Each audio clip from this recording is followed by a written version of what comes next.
Today's learning is sponsored by Guy and Dvora Saban in memory of her grandfather, Yona ben Dov Zichrono Livracha. To dedicate a day of learning, go to mishnah.co/support or send me an email. Okay, we're on Sanhedrin, Perek Bet, Mishnah Bet. Second Mishnah, second chapter. Second Sanhedrin. We talked about a Kohen Gadol in the last Mishnah of Dan v'Daninoto. So now we're going to learn the corresponding Mishnah about Melech, the king, right? The Jewish king. Lo Dan v'lo Daninoto. He doesn't judge, and you can't judge him. It's really interesting halachic question: is the king subject to the courts or not? So the Mishnah seems to say lo danimoto, you can't judge him, and because lo danimoto, the Gemara learns out that there's a correlation between whether you could judge someone. You can only someone who can judge someone can only judge if he's judgeable. Since he's not judgeable, therefore he can't judge. The melech lo dan v'lo daninoto. Now the Gemara says also, one second. The Torah we know about David HaMelech, Beit David, Kol Hashem Dino LeBoker Mishpat, right? Dino LeBoker Mishpat, judge like LeBoker Mishpat that David HaMelech did judge. So therefore, the way the Gemara solves it is when it says Lo Dan Lo Daninoto, it's Malchei Yisrael, kings of Israel, but not the kings of Beit Yehuda, Malchei Beit David. Malchei Beit David, the Mishnah is not talking about. There are other ways to solve this contradiction, but that's how we paskin that Malchei Yisrael lo dan v'lo daninoto. But if you happen to be from a Melech Beit David, then you can judge, and therefore you are judgeable. Lo meidinoto. He can't testify in court.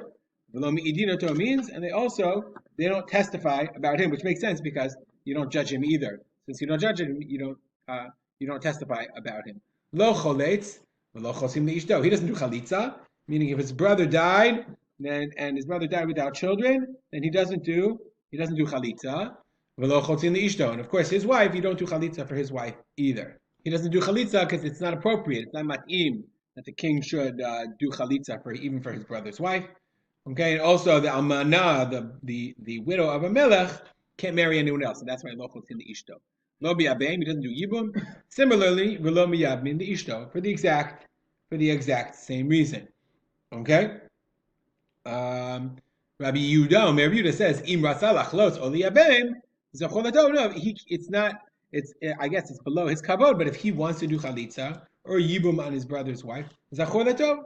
Okay. Amrulo, they said, "Ein shomino." No, you can't do that. It's not bechavodik. It's not appropriate. Why? The melech shemachal al kvodo and kvodo machol. A king who wants to be machal. To be mocha means to forgive. So if he wants to forgive his own honor, he doesn't have the right to forgive his honor because it's not his honor. His honor is the honor of the nation of Israel. It's inappropriate that she do chalitza and spit in front of him. If you don't do chalitza, then you don't do yibum, and therefore, okay, they said, no, he can't do chalitza or yibum. As we said, you don't marry his widow, meaning a woman who was married to the king, or his gerusha, she can't marry anyone else. Rabbi Yehuda says, "No, say amelech almanatosh alamelech." A king can marry the widow of a king because she's not keilu going down in the kavod.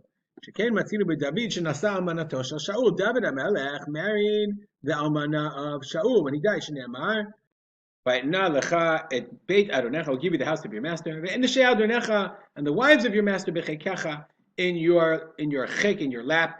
Meaning that David HaMelech was allowed to, at least according to the Pshat, marry the wives of Shaul after he died because he was a king as well. We'll stop here.